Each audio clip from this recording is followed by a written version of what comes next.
Well, I'll give you your handout, Kristen. Yeah, I made several.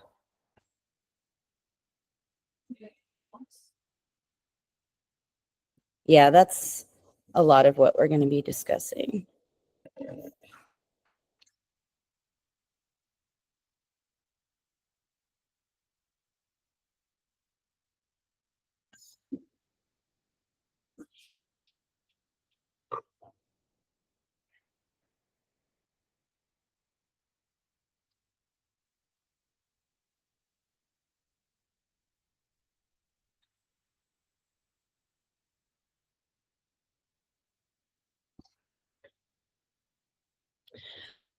Okay, guys, I'm going to go ahead and get started. Going to try and not make this too lengthy today, but I appreciate everybody joining on Google Meet.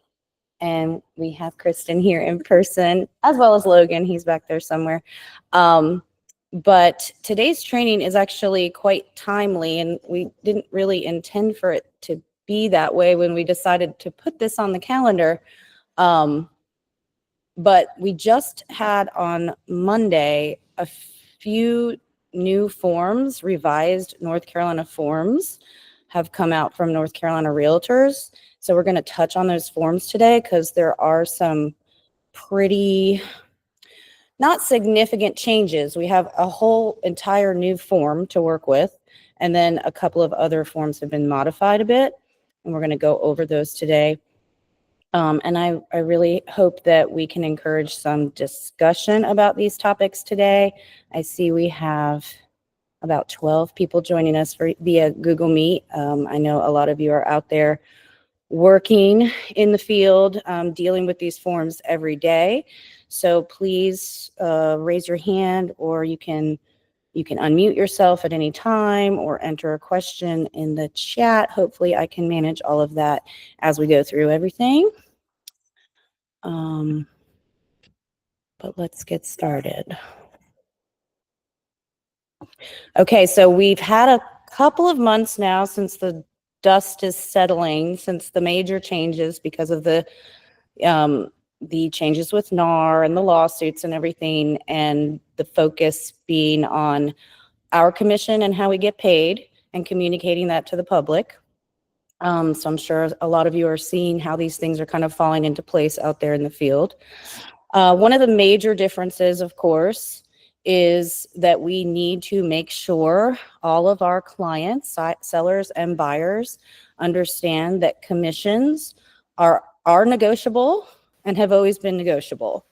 There is no set amount that is required to be paid by a seller, to be paid by a buyer. It has always been negotiable, and a lot of these issues arose because the public did not understand that, because some agents were not doing a good job of explaining that to the public. So the good thing about this is that our firm, Realty One Group in general, has always been 100% commission-based model. So you have the flexibility when you work at Realty One Group to ask for whatever commission you see fit, whether it be an upfront fee, whether it be, we're not going to talk about percentages, but whether you're charging a seller a certain amount and buyers a different amount, it's totally up to you how you run your business. We have no firm-wide compensation requirements, which is good, as well as North Carolina has had a buyer's agency agreement for about 17 years now. So it's not like buyer's agency and speaking with your buyers about commission should be anything brand new, because it has always been a part of the buyer's agency. The bad thing about the settlement that some people are running into is sellers assuming that they don't need to pay compensation anymore, and some switch has been flipped where they are not required to do so. So it's requiring us to kind of explain to sellers a little bit more. If they're under the impression that that's the case, we have to do a better job of explaining that that's not exactly how things have not changed to that extent right now. If a buyer wants to hire a brokerage to represent them, It's now clear what that brokerage will do for them, what our job title is. It's described a little bit better in the buyer's agency. It's easier for you to explain what your value is to the client and why, if ultimately you do not receive your compensation from the seller, which we're always going to try to do as buyer's agents, what your value is and why the buyer would be willing to pay you for what it is that we do. And so it's more clear to our buyers. The bad, again, if the seller is thinking they're not going to have to pay buyer's agents, then the buyer will be responsible for covering your compensation. Of course, a major change has been that this compensation offered by sellers, if there is any, is not listed in the MLS. For those of you that are new to the business, this isn't a huge, big thing, but for those of us that have been doing it for 5, 10, 15, 20 years, it's a big difference. I know every time I looked at a listing in the MLS, my eyes always went down to the bottom to see what that compensation was going to be offered by the seller. But that is no more. So the good thing about this is that we as agents have to do, we should have been doing this anyway, but we're required to do a little bit more communication with the listing agents. We have to reach out and discuss with them if compensation is being offered, what that looks like. Can we get that compensation agreement from them? It just kind of opens up the lines of communication, I think, maybe a little bit earlier in the process than we may have been used to. Maybe we wouldn't call an agent until after we'd showed the property and we had some questions or if our buyer was interested. But I think that's a good thing, that we have to all talk to each other a little bit more. But that could be perceived as a bad thing for some agents that are not good at communication, do not enjoy opening up that conversation with the listing agent.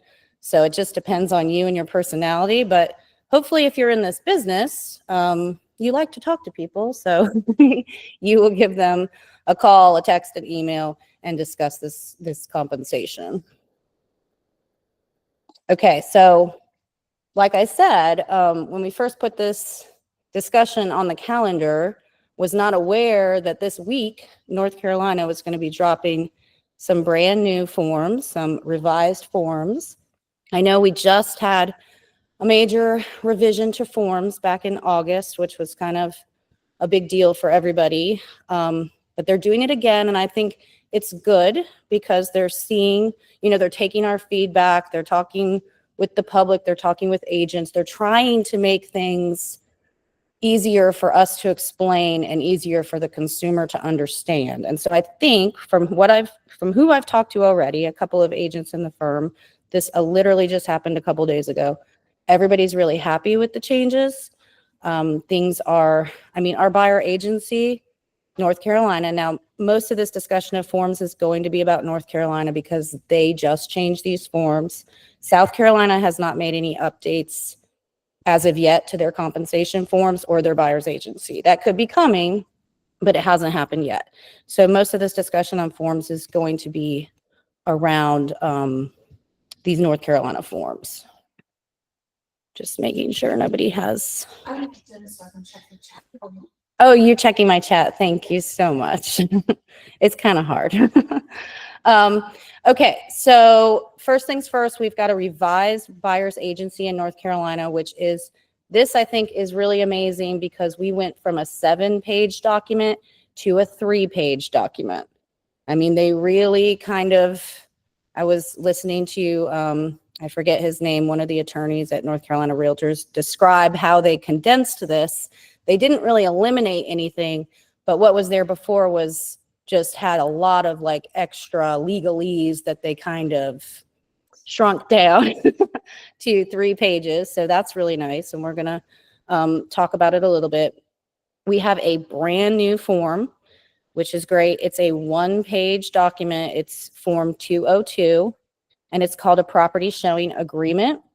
This property showing agreement is not exclusive. So this is perfect for if you are meeting a a lead that you got online. Maybe you haven't met them before. You haven't had time to do your buyer presentation with them. It's a, you know, something that needs to happen rather quickly, and they're not willing to sign. Yeah, you can have one of those. They're not willing to sign an exclusive buyer agency with you. This form is perfect. I'm envisioning just kind of keeping this on my phone, keeping it in my car. It's one page. It's pretty simple. So that's going to fill that void that we had between explaining buyer agencies and just needing to show somebody a home. So this is great. The compensation form, the cooperating compensation form 220 has had some minor edits done to it. No big changes there, but they have kind of just simplified it a little bit. And we do have a brand new addition to Form 220, which is Form 220G. And this is actually a really cool visual flow chart that helps us understand when, where, how, and why we are using Form 220 for cooperative compensation from either a seller or a listing firm. Hey, so, Allison. Yeah. I have a quick question. The revisions of all of these forms, does it make the old forms null and void? That's a good question, Trisha. So these forms, I believe, came out on the 19th. I was trying to research this last night, trying to figure out exactly what day this clock started. But for these forms, they're giving us 30 days to adopt these forms. So there's this 30 days where we can continue to use the previous forms, but we should be trying to move to the new forms. And after 30 days, so I guess we could say maybe about November 19th, November 20th, we should be completely switched over to the new forms. For new buyer agreement, but if you have an old buyer agreement, you do not need to switch that to the new form. Yes. They're grandfathered in. Yeah, they're grandfathered in, exactly. Thank you. The attorney, and I'm going to guide you guys to some places where you can get further information on this on the YouTube video the attorney from NC Realtors posted. He said with the compensation agreement, you may want to update it, but it's not required, just because the new edits they've done kind of protects both sides a little bit more. There's a couple of nuances to it that protect people a little bit more, but none of that's required. If you already have it in place, you don't need to change anything. And this is a good place for me to point out, Trisha, that, and for everybody, as per this morning, when I checked in SkySlope, these documents have not been updated in SkySlope. And last night, I was chatting with the SkySlope support, inquiring about when these forms would be updated. North Carolina has come out with an update. They're typically supposed to be updating the forms within 48 hours. And the chat person, it wasn't a bot, I think it was an actual person, told me that they have received the forms from North Carolina, and now the forms are in line for them to update the libraries. So it should be happening within the next like 48 hours from last night. So hopefully by the end of this week, these new forms will be in SkySlope. Their suggestion to me, which I didn't think was a great answer, was if you need to use these forms before they're updated in SkySlope, you'll need to download them from North Carolina Realtors and upload them into your files on SkySlope and use text boxes to fill them out, which is rather annoying, but that was their suggestion. So I'm sorry that they're not in there yet. But so you guys know, if you ever need a North Carolina form, you can go to North Carolina Realtors. You do need to log in because you do need to be a realtor to access the forms, but they're all there on North Carolina Realtors.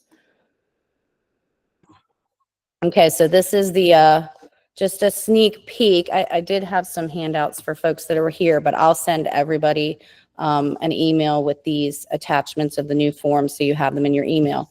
But the buyer's agency, again, it has gone from, can I see the buyer's agency? For one of the ones that, yeah. So we've gone from 7 pages to 3 pages on the Form 201, which we've had for a long time, exclusive buyer agency agreement. If you go through here, number 4 is the section that, you know, we've kind of been discussing ad nauseum for the last few months, which is the fee for your services.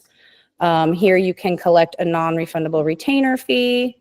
you can collect a percentage of the gross sales price or a flat fee, or some other specific arrangement. And then it does explain that number 5 on the buyer's agency, this is kind of one I think I would highlight when I'm explaining it to a client, is that buyer understands that the amount, format, or rate of real estate compensation is not fixed by law, but set by each broker or firm. If any additional compensation is offered to the firm from any other party or person and related to the services, the additional compensation exceeds what buyer has agreed to pay herein. Firm cannot be paid additional compensation unless buyer agrees to amend this agreement. Buyer has no obligation to agree to additional compensation. So definitely that's a section we're going to want to thoroughly explain. We still got the section on dual agency, but I think it looks a lot simpler now than it did in the prior form. That was always kind of a more difficult section to explain as well. But it's just got 3 options. You've got firm may act as a dual agent in the transaction involving the buyer. If the firm may not act as a dual agent, then buyer will always have exclusive representation. So they don't have to check that little box that said, I desire exclusive representation. And then they get to choose between the 2 options below. So it's a little bit easier to explain in this one. And I'm going to send everybody these documents so you have them in your inbox. Okay, so we can choose to work with our clients with this buyer agency agreement, the exclusive buyer agency agreement, or we can use the new property showing agreement. Either one of these have to be signed before showing properties. That is the rule now. Sorry, everybody. But at least the 1-page one is pretty easy. I would primarily use that with somebody I do not know. I have not had an opportunity to explain what it is I do, my value. This is just hey, we're going to look at this house. And if you decide to work with me past this house or past this day, then we're probably going to need to sign a different agreement, which would be the exclusive buyer agency agreement. The good thing about this, again, the buyer agency agreement has gotten much shorter. It's just 3 pages, and we have the option of this 1-page property showing agreement. It's much more simplified from what we had before. The bad thing about this form is that buyers can sign this with as many agents as they like. They could have this signed with 50 agents if they wanted to.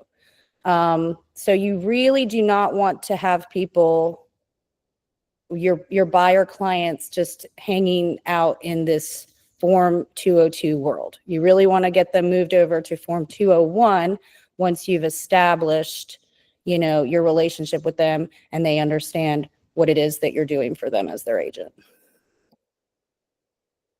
Okay, I want to talk about a few questions and objections and things that we've been hearing from sellers, buyers since the whole NAR ruling came down. And, a lot of it has to do with just the public not quite understanding what the ruling was, why it happened, and what has changed. Okay, so let's say you're meeting with a seller, like I mentioned earlier, and the seller says, I hear I no longer have to pay a buyer's agent to sell my home. What should I tell that seller? Has anybody joining us today heard this from a seller yet? Have they gotten this objection from anybody? Or this, I guess, misconception? Anybody heard that yet? I've had my clients just ask me to explain what's going on and just to clarify. And I think one aspect that doesn't get talked about a lot is that all of the sales prices for homes in the recent past that we're comping include compensation to the buyer's agent 99% of the time. Sure. So when I walk through the math with them on that, along with the fact that I'd say every single home I've shown has offered some compensation since the ruling has come out. They understand that nothing's really changed. Right. for Good. them as a seller, that if they want to sell their home quickly, it is Yeah. better for them to offer compensation. Right, exactly, Christina. And that's what I'm mentioning here on this slide, that, you know, the offer of compensation to a buyer's agent is a critical component of the marketing of that property. If you remove that from the equation, then that property is less marketable. So, you know, the seller cannot expect to receive, like you said, the sales prices of homes in the neighborhood that did offer the buyer compensation. So that's a really good thing to point out. You really just need to kind of explain and have them see it from that perspective. And just, you need to like explain that nothing has changed really about our industry other than the fact that we're trying to be more transparent about compensation, who's receiving it, the value of what we do. And it's just going to require more guidance, like Christina said. Anybody else have any experience with dealing with a seller saying that?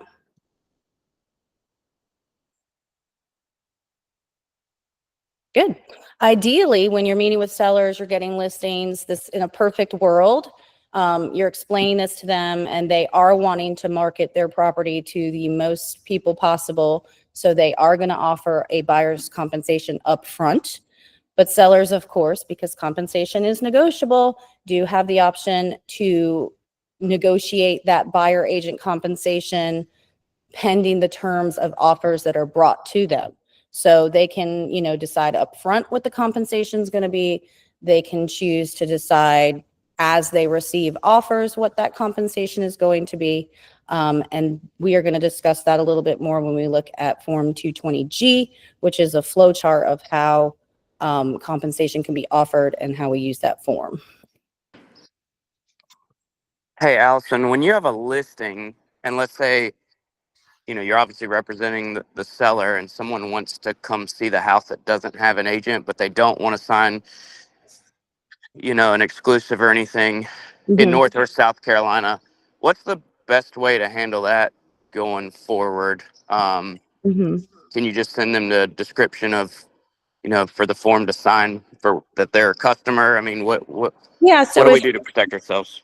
if you're the listing agent, Tyler, is that what you're talking about? And somebody Yes. contacts you wanting to see the home. So Yes. as long as you are representing, as long as you're an agent of the seller and you're simply allowing somebody to see the home, you do not have to have any kind of paperwork signed with that person. Allison, I just spoke with the South Carolina realtors this week because I had this situation. Okay. And because it is not clear, and they said what you are saying, except that we did need to go through the disclosure of agency with them. Okay. Both of us need to sign it.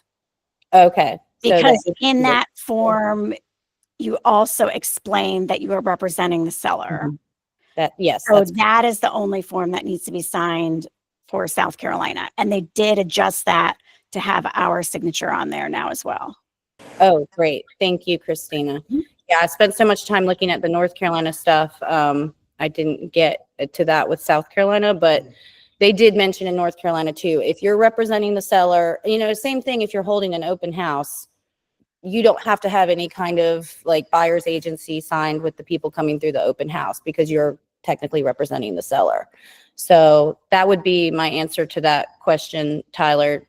I guess that you have been experiencing that in the last couple of weeks. Have you been showing the home, or how have you solved that problem? I did, and I did exactly what Christina said. I explained to them I represented the seller, and here's a description of, you know, of you being a customer essentially, and you know, reach out for another agent if you want to make an offer. But they wanted to see the home, and I have another one as well doing that. So I just wanted to make sure I was clear on that. What if someone doesn't, or maybe Christina can answer this, if someone just doesn't want to sign anything because they're, you know, do you just say, I'm sorry, I can't show you the home then? What did South Carolina say? Just sign and send the agreement to them, the realtors. You're off the hook. They don't have to sign it. You have to initial and sign that you showed them the agency degree, not agency agreement, but the agency disclosure. I believe that's the case in North Carolina. I believe it's the same in South Carolina, that you just need to sign an initial and date that you presented them with this paperwork, but they were not, and you have to write, was not willing to sign.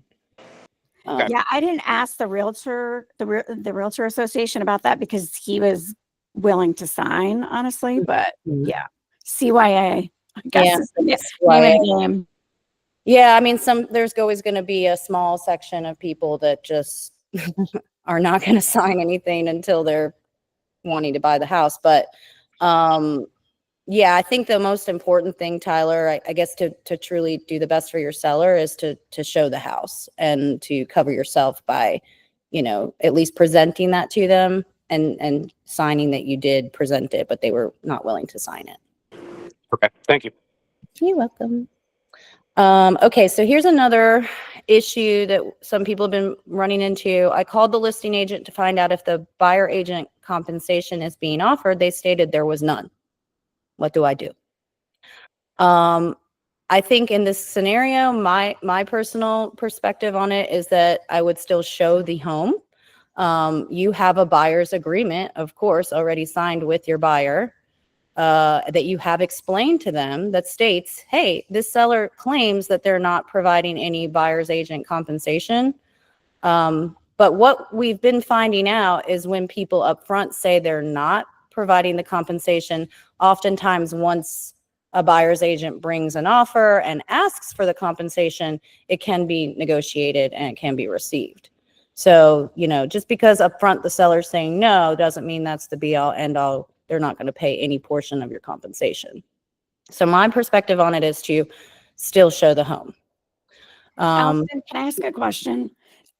Are we still supposed to have that compensation agreement signed outside of the offer? So what is the process if they're not offering compensation, but we're not supposed to make any mention of compensation in the offer? Right. What is the process? Are we supposed to send the compensation thing over saying, as long as you pay this, we'll send over an offer? I mean, Yeah.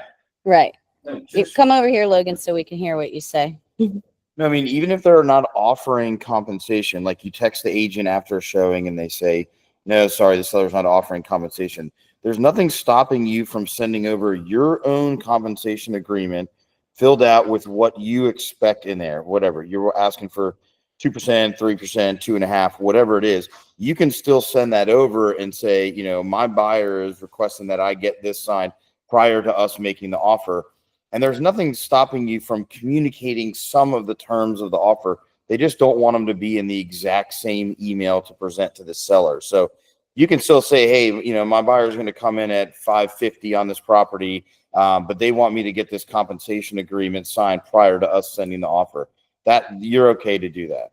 okay, thank you. And Christina, this new form 220G, which I'm going to show you guys in a few minutes, is like a flow chart of what to do in all these different scenarios with the compensation agreements. So it's really cool. I think you're gonna like how it explains it. Another option that they do provide is, you can negotiate the terms of an offer without putting it, without having a buyer sign it. You can talk with the listing agent. You can say, well, this is what we're proposing to send over. And then also, aside from that, we'd like to ask for this buyer's agent compensation. And that could be in a separate email if you like to you need to keep it separate, or it can be, a phone call or something. But sometimes we might need to do more negotiating off the contract before everybody's going to agree to this compensation. And then if everybody's hashed it out over the phone or, something like that, then we can send the documents and feel like, okay, well, we've already figured this all out. I mean, I know in the past we've been taught to really get buyers to sign the paperwork, send it over. That's what makes your offer very solid. But I think we're going to be running into more kind of off the form negotiating of contracts because we have to keep this compensation broken apart from the offer. Even the seller don't see it that way. even though the sellers don't really understand why we're doing it that way. Okay, so my buyer says, I'm not going to use an agent because I want to save the commission, or I don't want to pay a buyer's agent. Oh, From Sylvia. So From we Sylvia. can't send the offer and the 220 form at the same time or in the same email. no, you're not supposed to, because then it ties the commission to the offer. And that's what we're trying to separate here. That's the whole point of all of this, is to separate the commission that we're being paid from the offer that's being made. Okay, so what would I say if a buyer says that to me?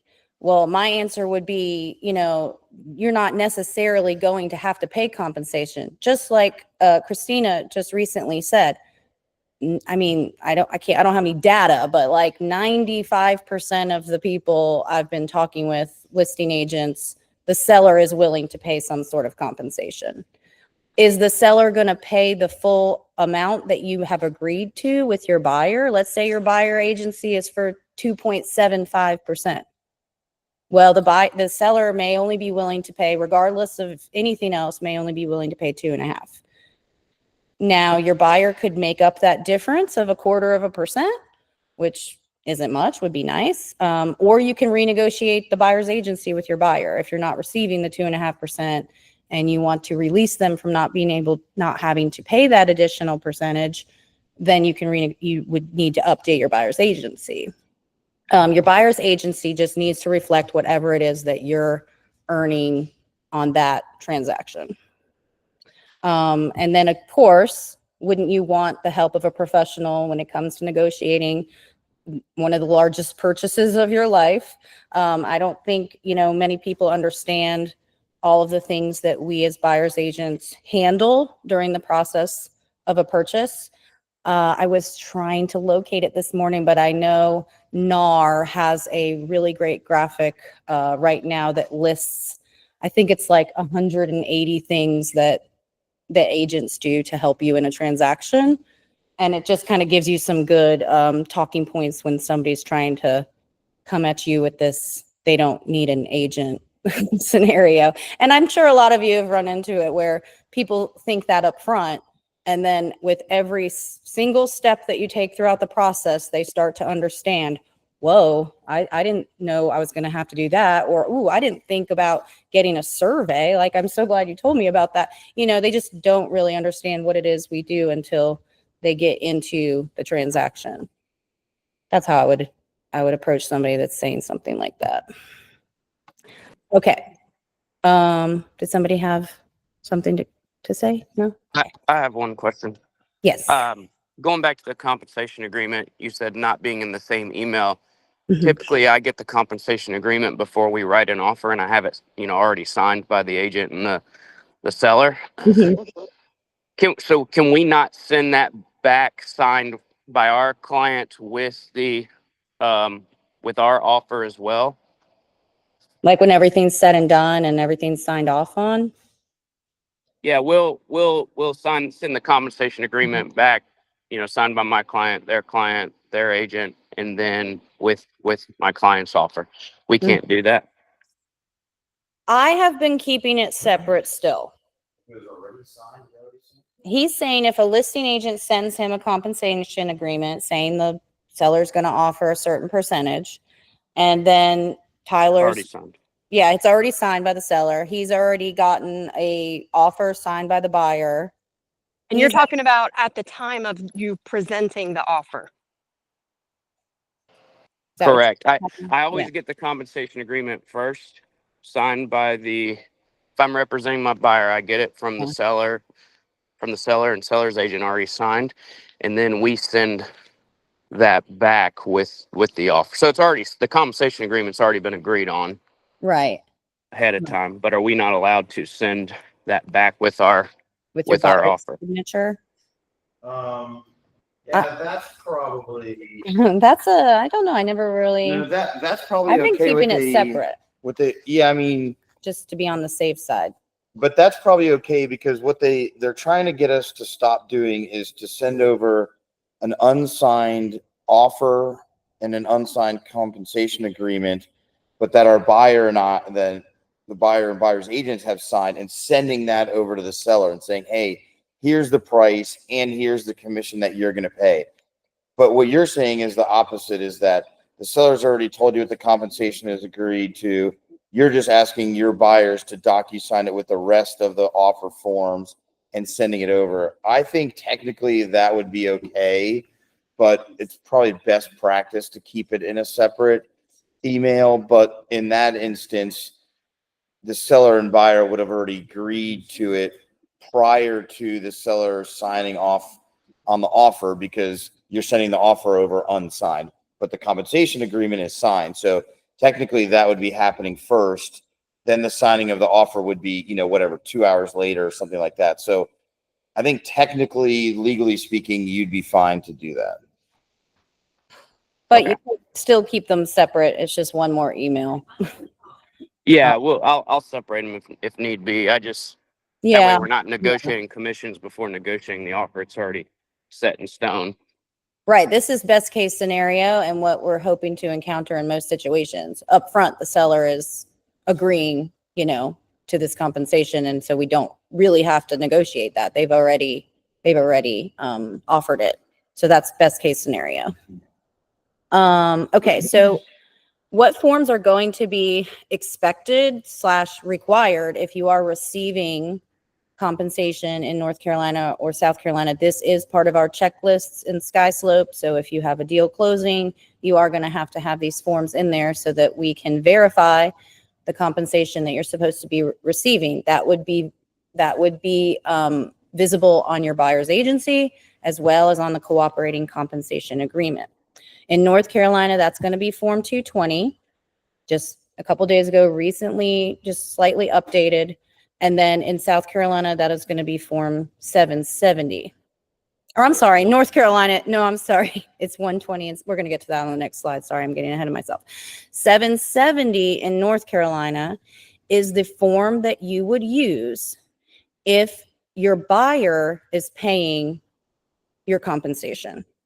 So if your compensation, any portion of your compensation is coming from the buyer, or you're receiving a bonus of some sort from like new construction or something like that, that is where this is going to live on Form 770. And if you think about it this way, think about cooperating compensation. Cooperating, that means two firms or a seller and an agent, a buyer's agent, are cooperating on the compensation. You're receiving a cooperating compensation. The Form 770 means that you did not receive your full compensation from the cooperating sellers, and so you need to collect a portion or all of it from your buyer. Does that make sense to everybody for North Carolina? Has anybody had to use this form yet to collect additional compensation? That's good. Well, that means everybody's getting their compensation from the sellers then. Any questions about those two forms in North Carolina? Okay. Sorry, I jumped ahead. South Carolina only currently has the one form that you will be using in South Carolina for receiving any compensation in a transaction, whether it's coming from the listing brokerage, the seller, or the buyer. It's just this one form.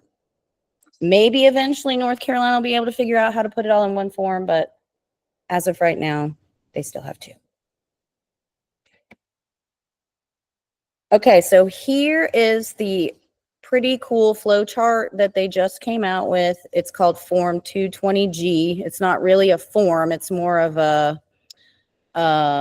guide of how to use Form 220, flow chart, they call it.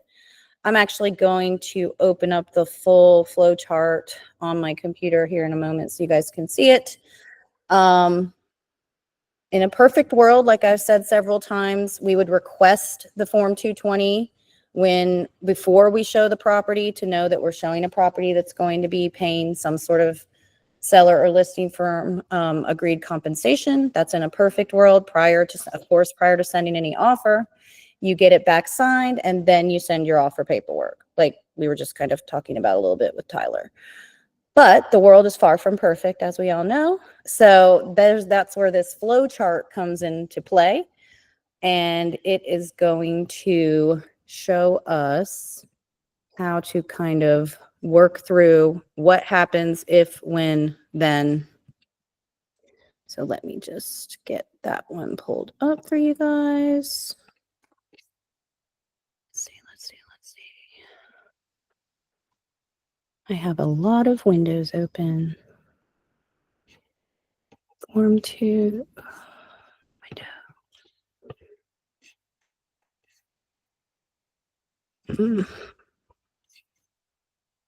Oh, here it is. Okay. So this is the flow chart. So it kind of tells you, if you start at the beginning, where you are with your compensation. Has the seller authorized the listing firm to offer and pay any cooperative compensation in the listing agreement? And then we've got two options here. Is it yes or is it no? Follow the path to whichever one you discover when you communicate with the listing agent. If the answer is no, you talk to the listing agent. Is the seller willing to pay cooperative compensation directly to a buyer's agent? Are they willing? This is what I was talking about. Like, they're willing to do it, but they haven't agreed to a certain amount. So then it gives us more options here. Well, no, they're not willing to pay any kind of compensation at all. Then Form 220 is going to not work at all, because that's only if you're receiving some sort of compensation from the seller or listing firm. This is where Form, was it 720? The other? This is where the other form would come into play, where your buyer would need to be paying your compensation if you're going to collect any on that transaction. This looks like a future training event. This flow chart. I love it. I think that there could be like some Roger add-ins, some additional bubbles and arrows. Maybe we can rebrand it black and gold and make it more fun. But I do appreciate that they did this, because so many of the questions surrounding that form, even some of the ones we've asked on this call, are kind of like a what if this, then that kind of scenario. Yes. And it's a visual FAQ. Yeah. I like it. Yeah. So let's say we kind of touched on this a little bit earlier. Over on the right-hand side, it says if the seller is not sure if they want to present any kind of compensation to the buyer's agent, it's unknown, as a final resort. And they have said this. I know North Carolina Realtors has said this is okay, but it's not their desired way of doing things. As a final resort, if a buyer wants to make an offer, but the buyer agent cannot obtain information about cooperating compensation, maybe you just can't even get a hold of the listing agent. Lord knows that happens sometimes. Then a buyer's agent can submit the buyer's offer unsigned to the seller or the listing agent and include a separate proposed Form 220. Let's put it in a separate email to make everybody happy, with the proposed compensation that you're asking to receive. So again, in an ideal world, we get these things figured out ahead of time. But if you can't reach that person, if they're not willing to tell you yes or no, then that is an option that you can take that path if you'd like to. Let's say we got at the beginning, it says, have they authorized the compensation? Let's say yes, the listing firm making a blanket offer of cooperative compensation, or will the compensation vary based on the buyer's offer? So this is where we really have to read through this and understand what they're saying. For all situations, a blanket, the listing firm box should be checked in the paragraph. So I know a lot of people have asked me this question on Form 220. There's two boxes there. It says, is the seller offering the compensation, or is the listing firm offering the compensation? If from the get-go, the listing agent tells you, yes, we are offering blah, blah, blah compensation, that means that the listing firm box should be checked. But through further negotiations, let's say the buyer asks for closing costs, and some of these closing costs are going to be reappropriated as commission for you on the CD, then you should be checking that seller box, because that's really money that the seller is giving directly to just that agent. It wasn't like a blanket, oh, we're giving everybody this percentage. So that's the difference of those two boxes, checking the seller box or the listing firm box. Does that make sense to everybody? This is all very nuanced to each particular situation. I know a lot of people ask me about that, so. Okay. This one here says the listing firm may request the buyer's offer terms before offering cooperative compensation to the selling firm. If an agreement as to cooperating compensation is reached in principle, the listing firm box should be checked in paragraph 1 of Form 220, and the CD should show that the listing firm is paying compensation directly to the selling firm. The listing firm must sign Form 220. The seller should sign to show their consent, but it is not required. So that was kind of interesting to me when I was looking into this too, that if the listing firm is the one offering the compensation, then technically the seller doesn't have to sign Form 220, but it is always best practice to get everybody to sign it. Seller, listing firm, buyer's firm, buyer. What do you guys think about this chart? Is this helpful? Yeah, I think it's nice. It's visual. They very rarely give us visuals like this. It's always just some, you know, they have the form and then they give you tips on how to fill out each section, but this is a little bit more helpful. I like it. Yeah, I like it.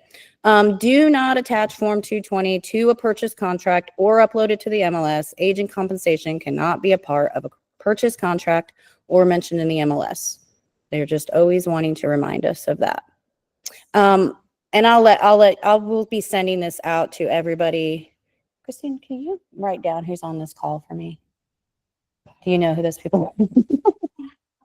Yeah, I'm going to send this to everybody on the call, or I'll probably just send it to the whole company with the attachments so you guys are just aware of these new forms. Again, new forms for North Carolina right now. It's fine. I can just send it to everybody. And we have this meeting recorded, so if you missed it today, you can watch it. But I did want to open it up to just any open questions regarding any of this stuff, things you guys have been seeing out there in the field that aren't conforming to any of these scenarios that we're discussing that you just want to talk about. Anything anybody wants to share with the group, including Logan or Christina, who are here with us.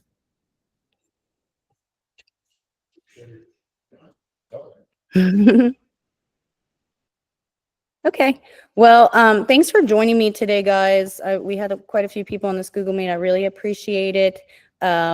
Always come to myself. I think many of you have Andrea as your broker in charge. You know, Joe is also broker in charge of North Carolina agents here in the Fort Mill office. So you've got Andrea, Joe, myself, Logan. If you have specific questions about any of this that we covered, don't hesitate to reach out, and I will send an email out to the company with these new forms attached and just a brief overview of what we discussed. All right, everybody have a great day. Thanks for coming. Bye. Thanks, Allison.